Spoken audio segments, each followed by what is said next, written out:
Hi everyone, I'm Hone, and it's Friday, and that means it's time for another MTG Top 10, the series where I rank cards based on their historical performance at Magic's highest level of competition. At least, that's normally what I do in this series. Right now, Kamigawa Neon Dynasty is brand new, and as usual, I've been doing my limited set review throughout the week, and as always during limited set review week, that Friday's MTG Top 10 gets taken over by the new limited format. So, in this video, I'll be giving you my picks for the 10 biggest bombs for Kamigawa Neon Dynasty Limited. In Magic, a bomb is a good thing, and it's the kind of card that utterly reshapes the board in your favor, ideally even helping you get ahead from behind. These are the cards you most want to see in a pack one pick one scenario and that you most want to open in your sealed pools. This video, obviously enough, will consist of only rares and mythics, but if you want my thoughts on all the other cards in the format, check out my set review. Alright, here are my picks for the 10 biggest bombs in Kamigawa Neon Dynasty. At number 10, I've got Goro Goro, Disciple of Ryusei. This might start out as a 2-mana 2/2, but it does a whole bunch of stuff that's amazing. In the early game, you can sort of pay a kicker cost to give every single one of your creatures haste, which feels pretty good, but what really makes him into a bomb is that in the late game, you can start paying 5 mana anytime you attack with a modified creature to get a 5/5 red dragon spirit creature token with flying. If you get one of those, this is going to feel like a bomb, and if you get more than that, you're just going to win the game. And getting modified creatures into play isn't a huge challenge for red decks. It's also great that Goro Goro himself doesn't have to do the attacking to make the dragon, so you don't have to even give him up. You just have to have something else modified attack, and you can use that powerful ability. Goro Goro is going to end a lot of games by summoning a bunch of dragons. At number 9, I've got Farewell. This is sort of a customizable reset button. You get to choose between various permanent types and also exile the graveyard. And because this format has so many artifacts and enchantments and obviously creatures, there are various ways you can utilize Farewell to make it feel a little more one-sided, like against opponents who have a bunch of enchantment creatures or artifact creatures. Meanwhile, maybe the 2 creatures you have in play are just regular creatures. So, as you can see, you can sort of set up situations based on what you name that will allow you to really come out ahead following this Wrath effect. And the great thing is, in a pinch, it can also just be a complete reset button. If you're just behind way too much and you just have to nuke everything, it can do that too. But normally, just a straight-up Wrath effect isn't necessarily a bomb because of the fact that it's really only useful if you're behind. And yeah, it can help you get back to parity, even get ahead, but if it's only useful when you're behind, it's a little bit of an awkward card, whereas you can use this when you're ahead to still gain more of an advantage, and I think that's what makes it a bomb. At number 8, I have Jugon Defends the Temple. This saga gives you a ton of value with Chapter 1 and 2 between making you a mana dork and then buffing a couple of your creatures, and that's a good thing to have because a lot of these sagas take a little while to actually give you something of value, but this does it right away. And then, like all the sagas in the set, it transforms into a creature, and the creature it transforms into is a pretty scary one, because not only is it a 2/2 flyer, it also has the ability to allow you to put +1 +1 counters on your creatures when they come into play if you're willing to pay the mana, and if you end up with enough modified creatures, it becomes a 7/7 trampler. And because Chapter 2 will have already modified 2 of your creatures, getting to 5 isn't exactly far-fetched, so, it'll often get up to a 7/7 anyway. At that point, you'll probably have won the game, frankly, because your whole board will be modified from the front part of this card and the back part of this card, but it's still a bomb, even if it becoming a 7/7 is win more. The only reason it becomes a 7/7 and you can win more is because of the fact that it's buffed your whole board.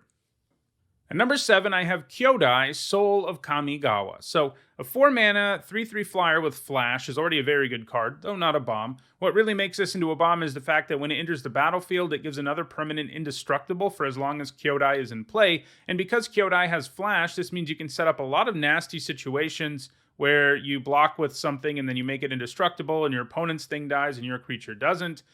You can flash this in and save a creature from removal, and you're doing that while adding to the board, which is pretty powerful. The one thing about the card is that sometimes you'll just have to play it because you need the creature, and maybe you can't take full advantage of the indestructibility aspect of the card, but that's not a big deal. It can also obviously pump itself if you have the mana around, but honestly, that's not even the most impressive part of the card, but it is some additional value if you end up in a deck that can make that kind of mana. You're not that likely to very often, especially if white is one of your primary colors. But hey, it is additional upside on a card that's already a bomb.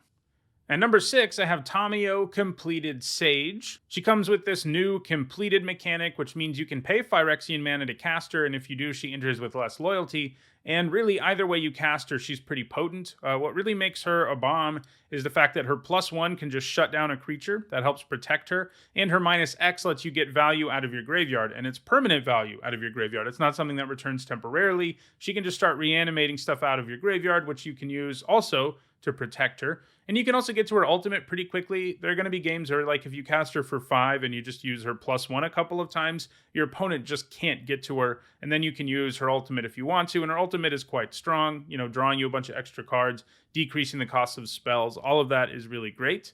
So she's the kind of planeswalker that can effectively protect herself and give you cards of value, even if you're not straight up drawing them with the -X. And then she has a pretty powerful ultimate. So she's going to take over a lot of games where she comes down and really shift the game in your favor.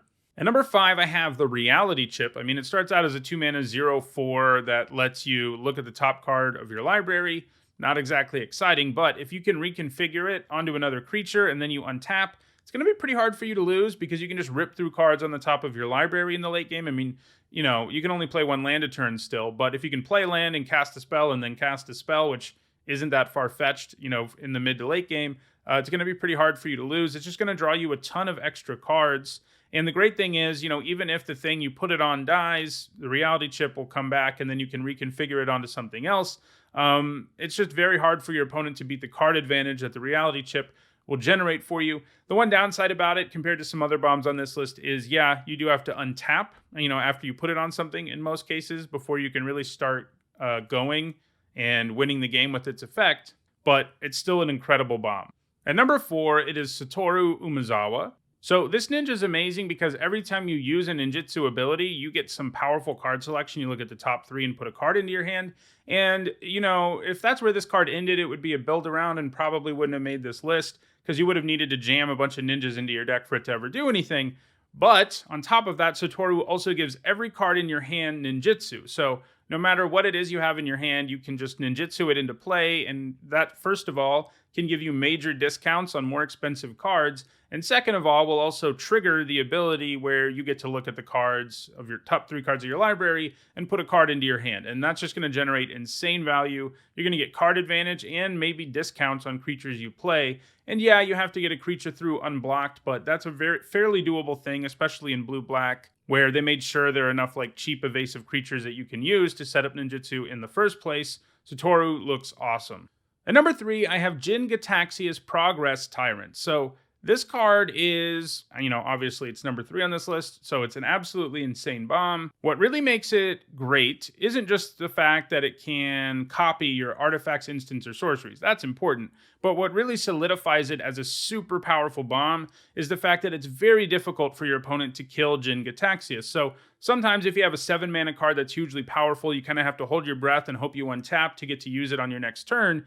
In this case, you do have to wait until you untap, but you're almost assuredly going to because your opponent's first instant, artifact, or sorcery they cast each turn gets countered. That means if they try to point removal at Jin Gataxias, it gets countered. There is enchantment-based removal in this set, and that can kind of sneak in and take down Jin Gataxias, but the kind of removal, the majority of the removal in this set just won't work on him unless your opponent fires off 2 of them, in which case you are at least getting a 2-for-1 as a worst-case scenario. And then if you untap, there's a good chance you have one of these 3 card types in your hand, especially artifacts, which are everywhere in the format. And as soon as you just get 1 copy of something, Jin Gataxias is going to feel hugely powerful, and it'll just snowball from there. At number 2, I've got the Wandering Emperor. So she comes with Flash and the ability to use her loyalty abilities at instant speed the turn she comes down. This means that you can flash her in during your opponent's turn and use one of her abilities, like, kill a tapped creature they have, probably because it's attacking you, or put a +1/+1 counter on one of your creatures that's blocking one of theirs, and also give it first strike at the same time, which is pretty great, or even just make a samurai to block something or whatever. Then you get to untap and use another loyalty ability. So by the time it's your opponent's turn again, she'll have 5 loyalty if you use the +1s, for example, or she may have killed a creature and made a samurai, which is a little less exciting, but usually still a 2-for-1. But generally, you'll be able to use a couple of her abilities before your opponent can ever do anything about her. and her abilities are all really good, and they're all really good if you use them at instant speed, and she can just take over the game quickly. She doesn't have like a game-breaking ultimate like a lot of planeswalkers, but she really doesn't need one. Her initial abilities and all of her abilities really generate you a card worth of value every time you use them, and that's going to be hard for your opponent to overcome, especially because she could be coming down as early as turn 4. All right, before we get to number 1 on this list, I do want to show you the honorable mentions, the cards that in my set review I gave a bomb grade 2, but didn't quite make the list. So here are the honorable mentions for this list. Now, let's move to number 1, where I've actually included 5 cards, which you probably gathered because you didn't see any of these on the honorable mention and they haven't appeared on the list so far, and that is, of course, the 5 legendary dragons. I didn't want to give each of them their own slot because all 5 would have made the list and that would have been pretty boring.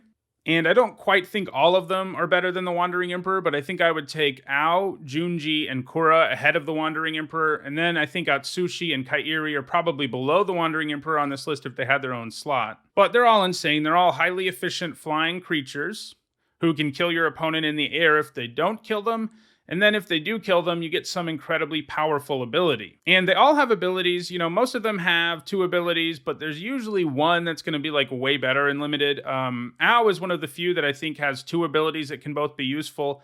If you pump your whole board with the second ability, that's going to be more powerful on average. But if you don't have enough of a board state, making sure you keep some stuff around on the board with the first option is pretty good. Kairi gives you the option of bouncing some stuff or returning instants and sorceries from your graveyard.